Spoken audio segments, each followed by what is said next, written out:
Ang COMELEC pinaalalahanan ng mga kandidato na magsumite ng kanilang SOSE o Statement of Contribution and Expenditure. Ang buong detalye sa report ni RH29 Boy Gonzales. Boy? Rina Lakay Deo, nagsimula na nga yung filing ng Statement of Contribution and Expenditure o SOSE para sa lahat ng kandidato, partido, politikal at party list, nanalo man o natalo. Ayon sa COMELEC, obligado magsumite ng SOSE kahit hindi nagkampanya, walang ginastos, self-funded o umatras sa kandidatura, basta't ang pag-atras ay hindi opisyal bago magsimula ang campaign period. Ang SOSE ay kinakailangang may notaryo at personal na pirmado ng kandidato ng treasurer ng partido o party list. Kailangan din magsumite ng hard copies at soft copies ng PDF at Excel format kasama na yung external storage device. Ang deadline ng pagsumite ay sa June 11, 2025 mula alas 8 ng umaga hanggang alas 5 ng hapon, pati Sabado at holiday. Hindi natanggapin ang late submission at bawal ang pagpapadala sa pamamagitan ng koreo o email, courier o messenger. Ang paalala ng COMELEC, hindi makakaupo sa pwesto ang sino mang nanalong kandidato na hindi makapagsusumite ng SOSE sa takdang panahon.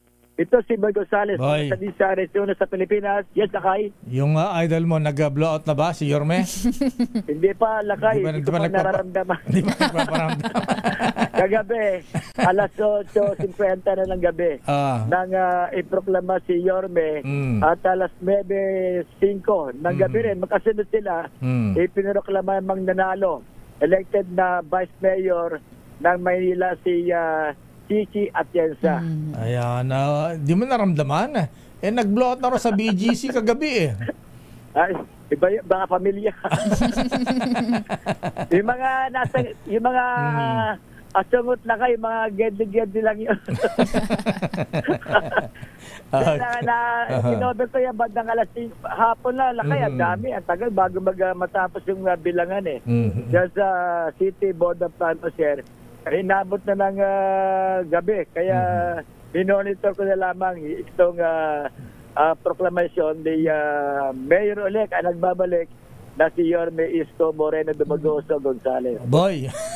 Yes, okay. Naku, yung mga young ones, ayan.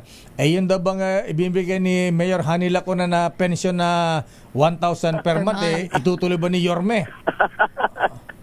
Lakay, ano yan eh, ordinansa na yan eh. Ordinansa na ba? Ordinansa na yan. Dati 500 monthly. Binibigay yan tuwing 4 na buwan. Okay. Nung magproklama na tatakbo si Yorme, ginawang 1,000. Ha? 1,000? Oo. Si Yorme, dadagdagan daw ba? Sabi ng mga, ayan, kayo mga young ones sa Maynila, boy, ha? Wala bang pangako si Yorme na dagdagan yan? Wala pa naman Lakay, pero ayusin niya yung mga benepisyo. Hindi lang sa mga senior, Lakay, pati sa mga estudyante at yung mga marami siyang ayusin daw, sabi niya. At sana kung kaya ba naman ng dagdagan ng kahit 2,000 isang buwan, sa amin okay lang yun. Oo naman laka-laka ng kita ng Maynila ayan. Okay, sige. At ang una niyang gagawin daw, sinabi niya na yan, maglilinis siya sa Maynila. At yung mga problema at yung mga dati, inintay natin Lakay pagka malapit na sa umupo. Di ba Lakay ang outtaking nila panunong pa, mga June 30 yata eh. Okay. June 30. Tapos July 1, simula na kanilang trabaho. Okay nga, Rud. Balik sa'yo Lakay at Wina. Okay nga, Rud. Boy Gonzales, Dumagoso.